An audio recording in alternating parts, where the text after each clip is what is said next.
Egunon guztioi. Good morning, everyone, or good afternoon, better said, to all of you, and welcome to the official section of the film festival.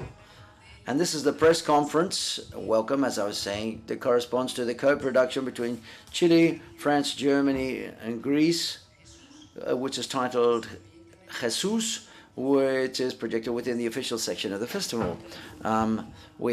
The film is presented by Fernando Guzzoni, who is the director, Nicolas Duran and Alejandro Goic, and the producers, Jacques Bidou, Marianne Dumoulin, and Giancarlo Nassi-Callas. So therefore, let's give the floor to whatever questions you may deem to ask.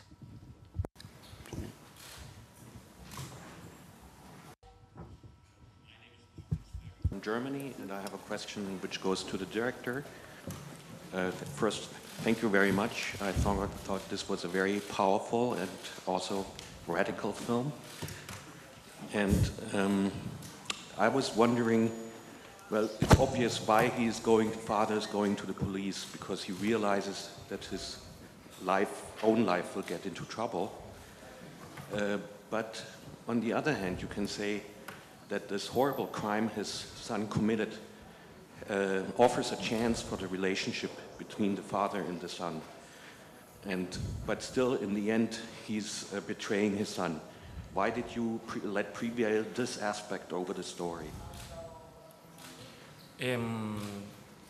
I will reply in Spanish, okay? Well, okay, the intention of the film is to record the crisis of the relationship between this father and son, and how this filial and blood relationship is not necessarily translated into an effective and a loved relationship. And when this link happens through the radical crisis and this radical fact, which is quite extreme, both characters have to confront each other and have to confront this relationship. And that is where the film starts to reveal that the basis and the foundations of this link between them are not that strong. They are permeable, and this reaction, the reaction of the father, reveals the premise that this patriarchal figure, which is almost phantasmagorical or intermittent, that father figure is what provides identity, that recognizes you and gives you the surname, but also abandons you or finally can betray you.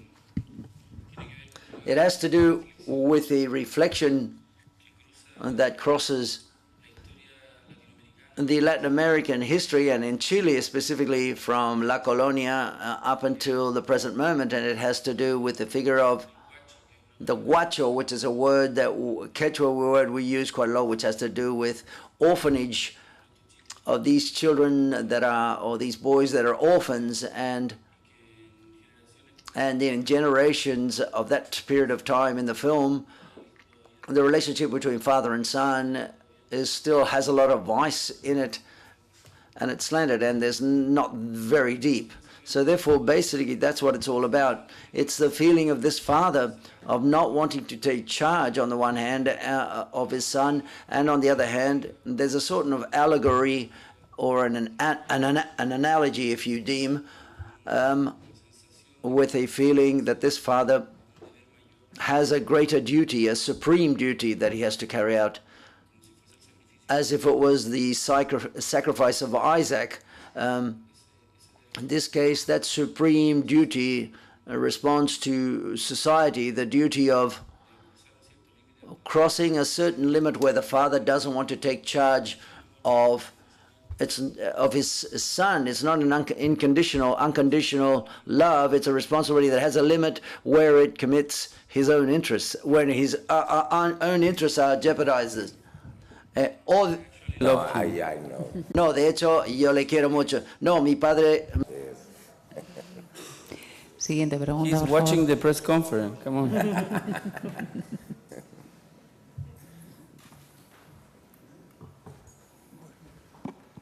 ante todo, Congratulations you, for the power behind in the film. Reminded me of the debut of Leonardo Fabio, the Chronicle of a Soul Child. I would like to know whether it's your first feature film and whether all of the characters are non-professional. That I might think perhaps the father is an actor. It's a professional actor. Is it your first feature film? And I would like to know what's the genesis of the project and how did you choose the actors, who are excellent, by the way. Well, this is my third film, my second fiction film. The first was called Carne de Perro, Dog Flesh, which was in this festival in 2012.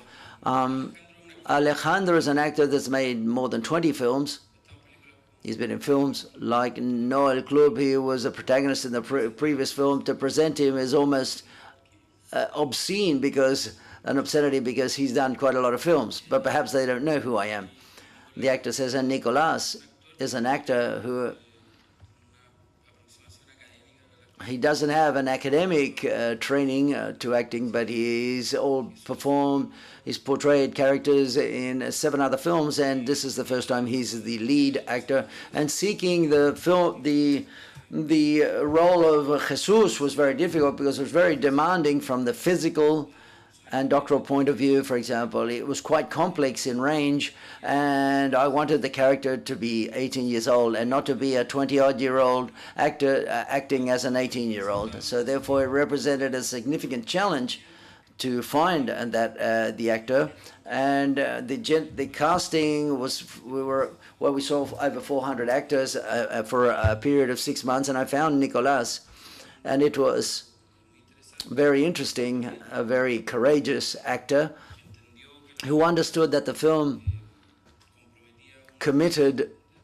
brought about a different type of effort from him, required a different type of effort, and also the spirit that I wanted to address in the film, he understood it quite well, and the result was very positive. There was a mixture with the non-actors that have to do with investigation that I carried out, research that I carried out to enter into the urban tribes of this type of underworld that exists in Santiago, that have to do with the K-pop dancing gangs and boys and various young people that get together in a public park. And I didn't want to I didn't want to generate an exotic or touristic type of contemplation of these kids. So therefore, I crossed between actors and not actors, made a mixture of actors and not actors. And Nicolas had to take that type of dancing classes, but all of the boys that are there, they belong to that world. And it was very interesting. That made the story much more real, and it talks about how that and it drives the plot in the film. Above all, it was a challenge to dance K-pop, because I don't dance any type of dance. I've never gone to a discotheque, so therefore it was a great problem for me to do so. So the films that we're seeing in San Sebastian from Chile, practically all of them are based and inspired in real events. What is that about? Films in Chile look at reality, real events for filming. Well, we're very critical, and there's a social and political side of things. In Chile, documentaries has addressed big subjects and events that have to do with the recent political setup and fracture and breakdown. So therefore, to a greatest extent, I think in the last few years, we directors are connected to reality in the most extensive sense of the word. Chile is an unequal country. It's a country that gives you a lot of material, because it seems that it's a very good, positive and healthy economy, but there's a great amount of inequality and a capitalist side to it, and with a neoliberal model which is deeply rooted and has entered into the different fabrics in society, and we could exploit that from many, many different ways. I think that the directors are undertaking that reality, and I think that's great that we do so. In my case, I observe quite obviously, I'm concerned about Chile. I feel very sensitive, and it provokes me to do something. And just like anyone, and I'm not interested in the official stories or whatever the official stories say, but I think it's interesting to address an issue and reinterpret it, and not do a pedagogical nor journalistic type of exercise, but to provide my own vision and to see my slant upon what I see. In this case, the film makes a nod to a real event that took place, which was the murder of a young boy at the hand of other 4 boys in a public park in Santiago de Chile, and the event was very violent and very brutal and very abject at the same time.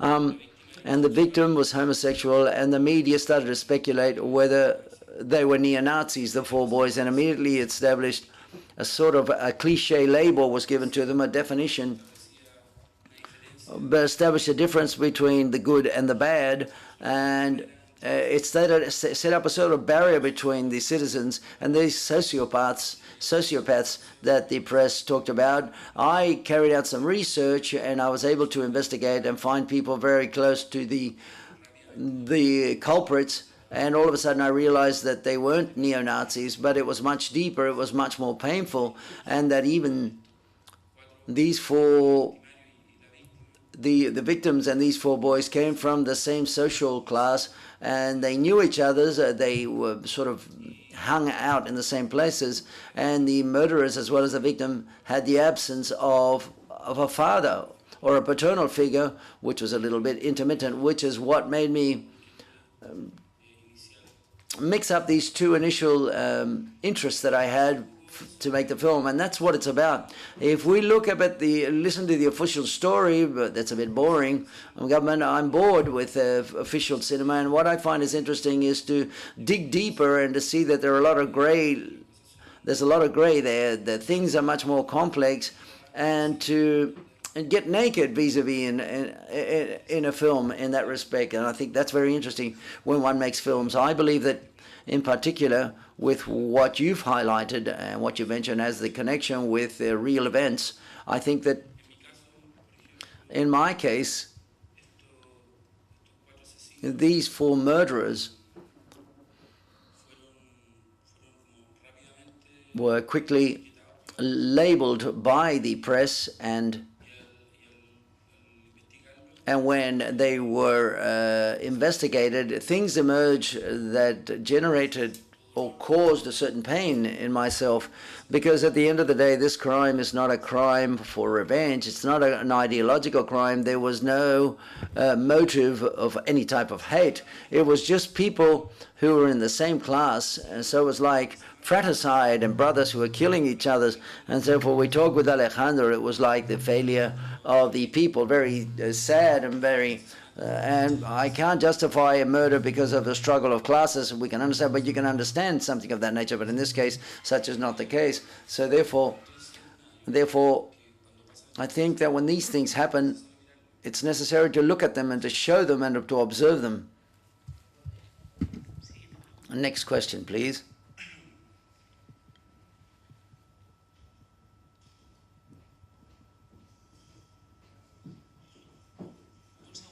I'm sorry for the interpreters.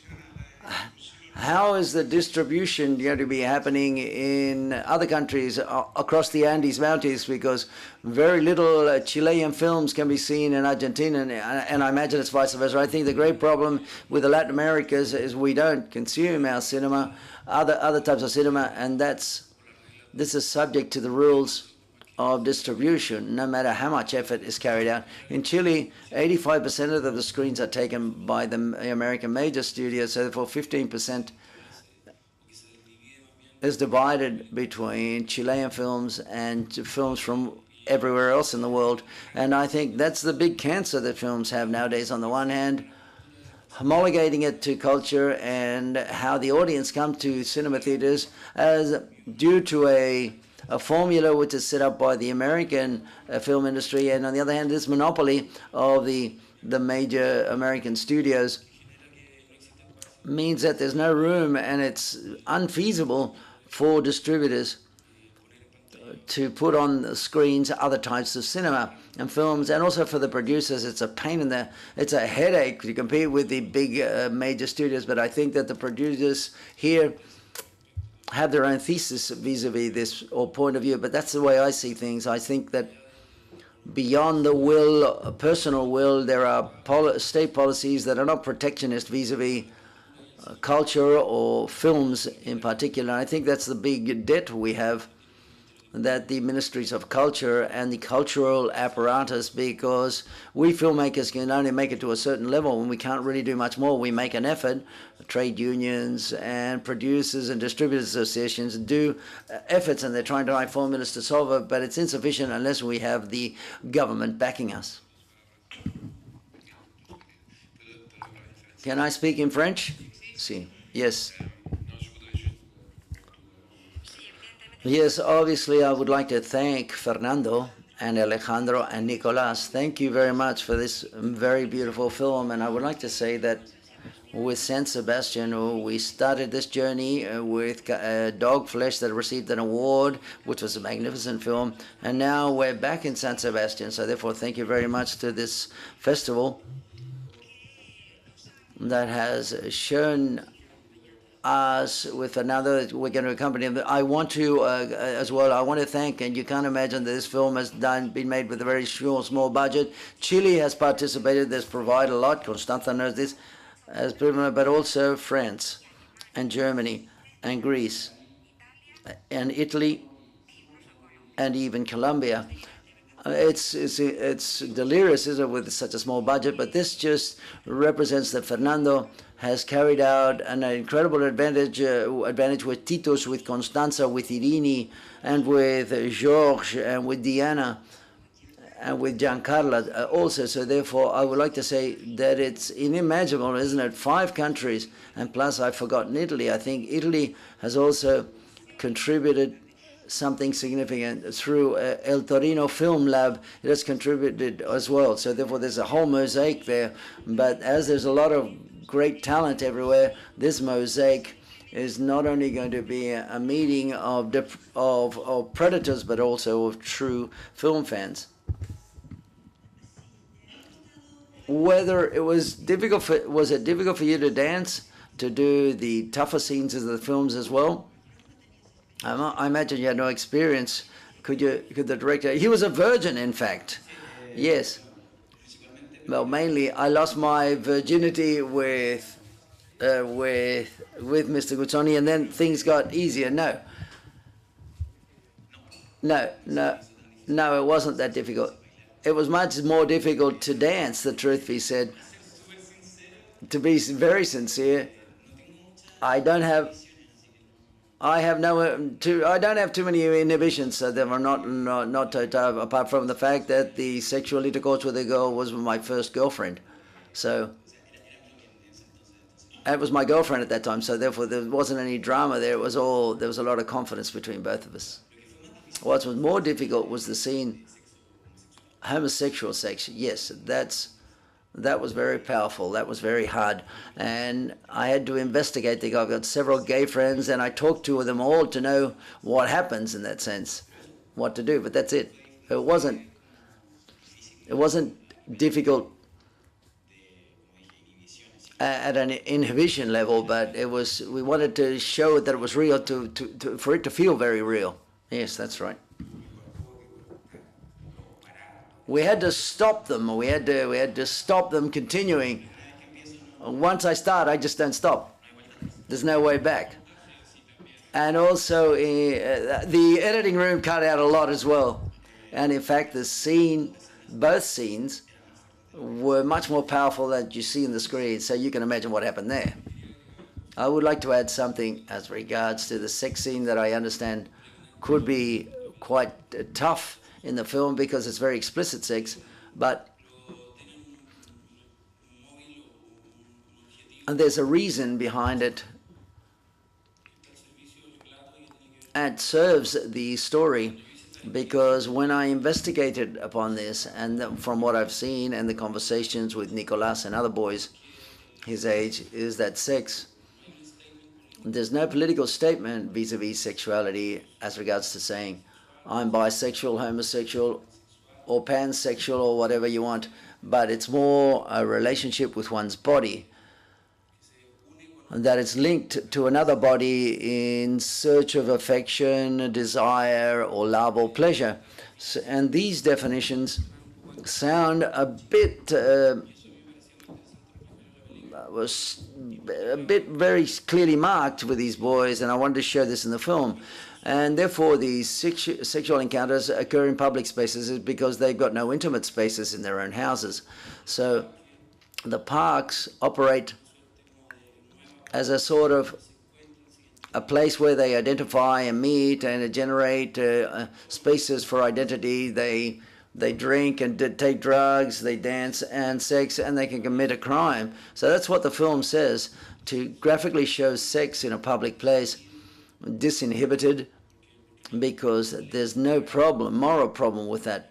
And also because genital sex is genital sex, and it was good to see this, because I think it's, in no sense is it anything ugly, nor is it a skin, or nor is it obscure. And the same with the relationship with his friend. It's a body that you're looking forward to achieve desire and pleasure. We were subjected quite brutally to the imposition of a neoliberal system which was extreme. Prior, the great model, shall we say, Michael Friedman went to Chile, for example, and they imposed, through the military dictatorship, this brutal model. One of the consequences, first of all, in its best expression,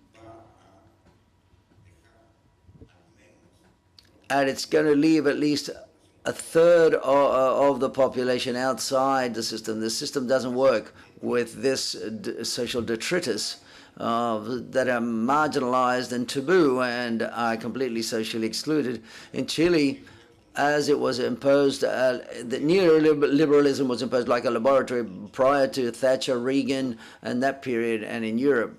But one of the things, there is a brutal individualism here. It's not the healthy individualism of the political philosophies of the 19th century and individual freedom, but that of absolute solitude. And I think this act that you see in these marginal, excluded areas, which are gigantic in Chile. It seems, you see, it's a beautiful system that works, and it's very well balanced, economically speaking, and so on. There's a great margination of people. There's great differences in social and economic differences that are quite incredible, quite simply speaking. One of the consequences of this cultural neoliberalism is a brutal solitude, and a way of not being alone is with this anxious sex, which is full and complete, and it's a way of seeking in the sector of these young people that are marginalized and socially excluded to seek this deep love. I think this scene should be seen, this explicit sex scene, as a search, a desperate search to palliate that infinite solitude of the soul. It's a search, the only search, because these are pariahs from a social standpoint. They're not winners. And it's also a search for my generation, to get rid of all the possible taboos. Like Fernando says, there's something, I believe, there's no, lesbian, homosexual, bisexual, whatever. It doesn't matter. I hope we finish that. They don't exist. We want to know everything. We want to live what's happening, and that's all. We're losing that more and more.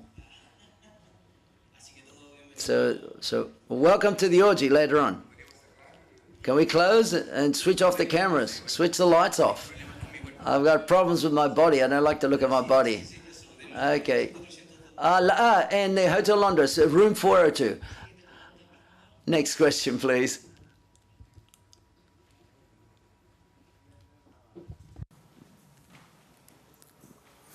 Bueno, enhorabuena por... Okay, congratulations for the film because it's very courageous, and we want to thank that courage and the festival also who has waged in favor of showing this film, because the truth is, yesterday we saw a Polish film which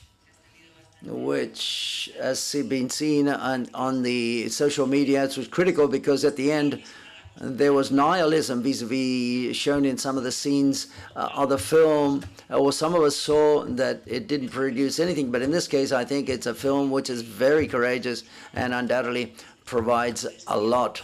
So therefore, I would like to ask Fernando, as regards to the time, how long have you taken to complete the project, and then with the production companies that you've helped, and what's going to happen with distribution, because there's a foundational problem there. It'll probably come more to the European market, but in the European market it's going to be complicated. I consider I consider as well. Well, okay, the complete process of the film, it was 3 years from the writing of the script to the end of the shooting of the film. And with Jack and Marianne, we have been working with them since 2010 together, and with Giancarlo almost 3 years now, from 2 to 3 years, and then we incorporated partners who, apart from having an economic participation, had an artistic participation, like our partner from Germany and Colombia and Greece. And there was also work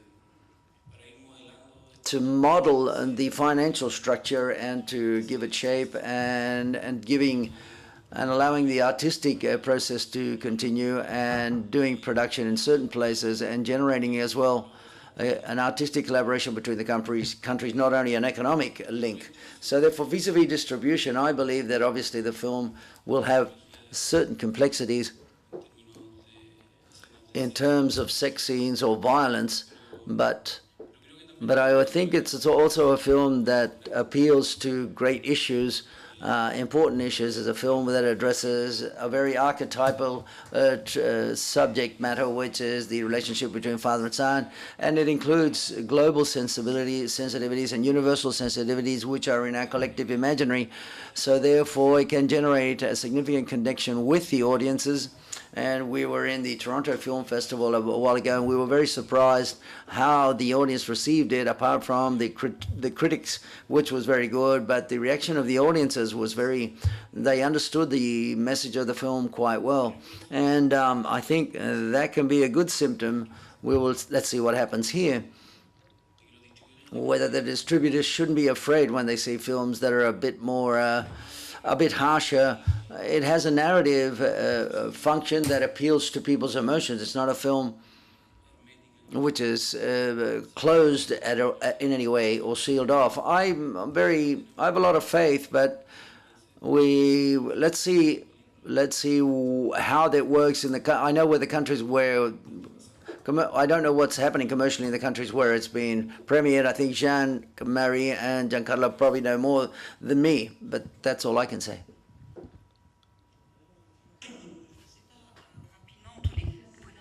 Well, in whatever the case, to produce this film for us has been a struggle. It's been a fight.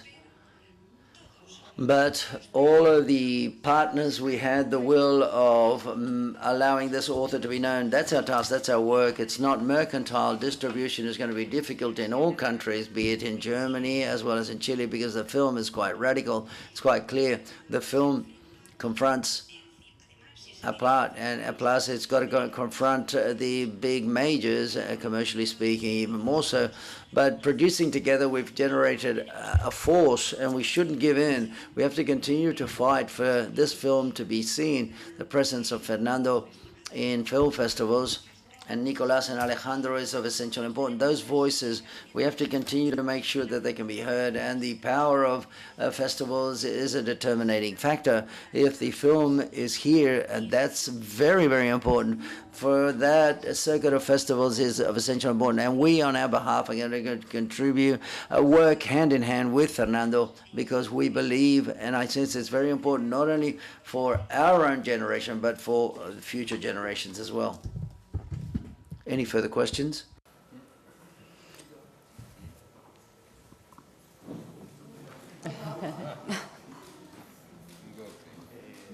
Hola, ¿qué tal? Hi. How are you? How can I say what I'm going to say? I thought it was a fantastic film. It's the best I've seen so far. I haven't seen a lot of them, but what I've seen so far, it's the best film from my point of view. But throughout the entire story, seeing that I had moral doubts vis-a-vis what you propose. It's very risky from the point of view of the victim, of the victimary, that is to say the murderers, one of them at least anyway. As a director, I am as well with 2 films here in San Sebastian, and homosexual at the same time. I ask you, and the victim, where does the victim, where does he end up in the film? The punishment is quite clear to me, and the point of view I understand, but I'm lacking what happens to the victim at the end. Well, I understand your apprehension here, and I think it's a very interesting question what you're asking. I think that when one observes a story at a macro level, there are many different slants and perspectives that can be taken. And when I addressed the idea of not generating an official story, it had to do with I extract elements arbitrarily with the infinite license of fiction, and I choose a slant and perspective, and I choose a direction. And in that direction, the victim for me was a body that was used in a game that ended up being a dead body. But we're talking about a body here. My reflection is put upon the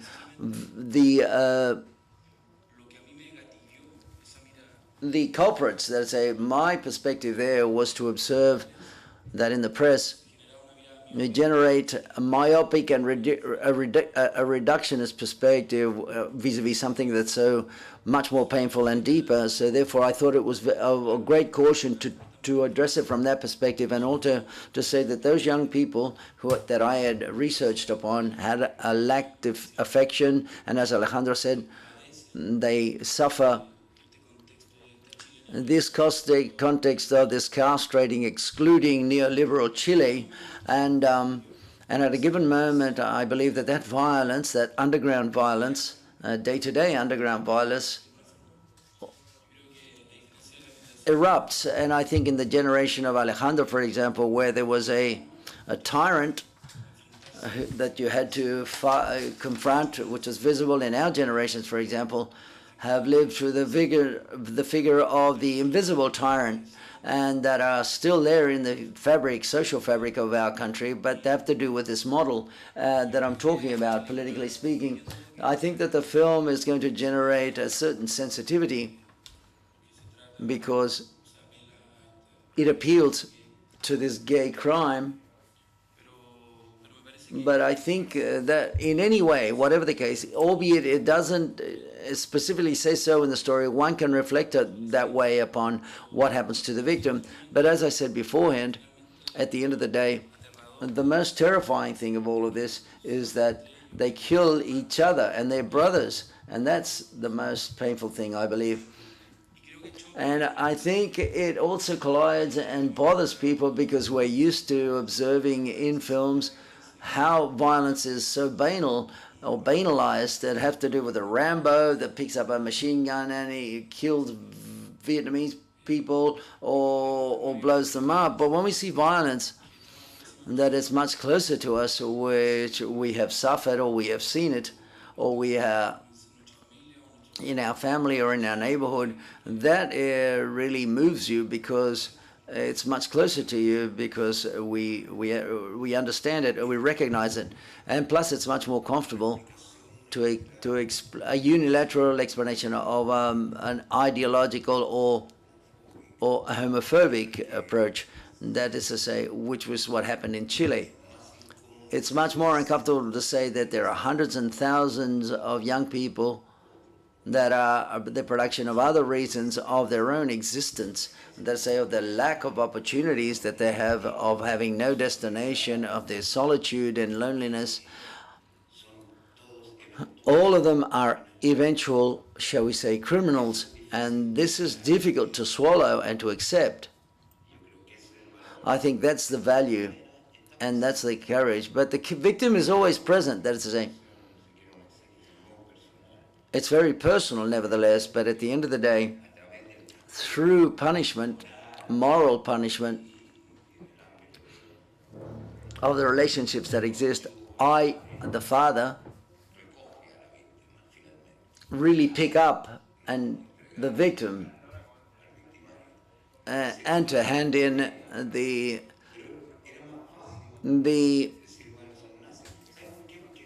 murderers and to say they're Nazis. No, we feel comfortable there because it obeys to a certain ideology. They're neo-Nazis. They're quite clear and it's ideological. We're homophobic because that's all clearly established. No, and that's it. No, it's full of these young people, and tomorrow in Chile and in Latin America and these societies where there's any social exclusion and margination, that's going to take place. That's going to happen. I understand that I'm referring more to the victim, the absence of the victim, independent of whether he was gay or a woman or a girl or whatever. It's just simply the absence. It's true that you pick him up at the end, and that last scene makes me feel much more comforting vis-a-vis the film. I'm not indignant or bothersome, but it was a bit doubtful vis-a-vis the morality of what you were offering me, but I felt much more relaxed with that final sequence, and I was referring more to the absence, to how you treat the victim with a body. Yes, that's the idea. At the end of the day, the film reflects upon the body that's eroticized, alcoholic, drugged, or dead body. It's a reflection upon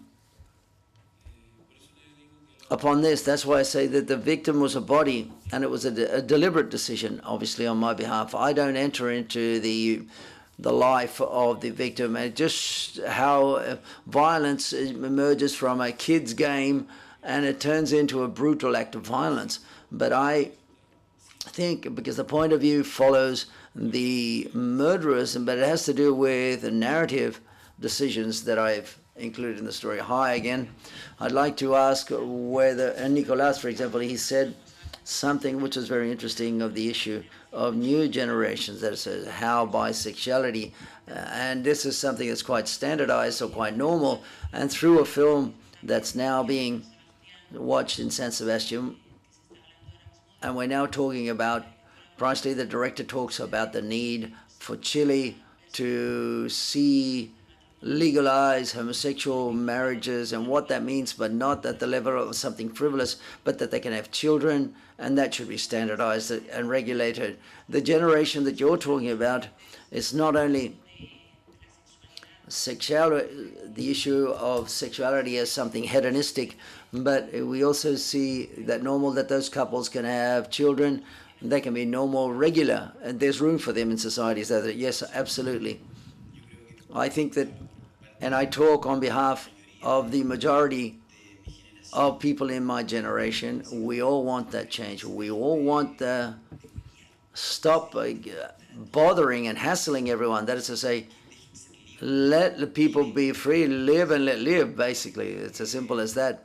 I think that that's what we all want, and that's why there are so many demonstrations and rallies, and I don't know, I think that that's what we're all thinking. At least that's the way I see it, and that's my friends see it, and that's what I also expect and hope. I would like to add, as regards this issue, that it's along the lines of what I addressed before, vis-a-vis these definitions, political terms, and to make sexuality and so on and so forth. I don't know in depth what is the position of that youth, whether it can be quantified or not. But my feeling is that in sexual terms, as there is these stigmas and labels and cliches are overcome, it's seen very naturally as well the possibility of having single-parent families. And this is, I can see this in my generation as well. And I can also see it here with European friends, because in Chile it's a bit more taboo, of friends who decide to have a gay man or a lesbian or a heterosexual woman. It's all the same to me, because I think that the generations, the up-and-coming generations, are naturalizing this. That is to say, at the eyes of the past generation would have been a scandal. I would just like to say, vis-a-vis what Pepa Sarmantin says of bisexual, homosexual marriage, depending on what point you have, is that the law is not equal to everyone. It's done in a democratic state and a state of law, and the law discriminates. It's only for one part of the population. The other part of the population is controlled by another law. Is simply a scandal or scandalous.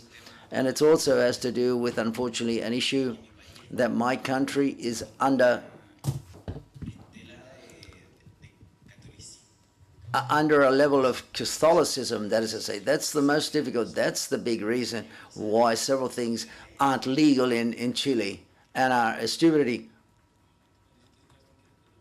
You said you were Catholic when you did the casting. No, I believe in God or something or whatever, or an energy, but I think that Catholicism per se is getting rid of, is eliminating a lot of the freedoms that seem more than natural to all of us, or normal. Any further questions? Okay, end of the press conference. Thank you very much, ladies and gentlemen.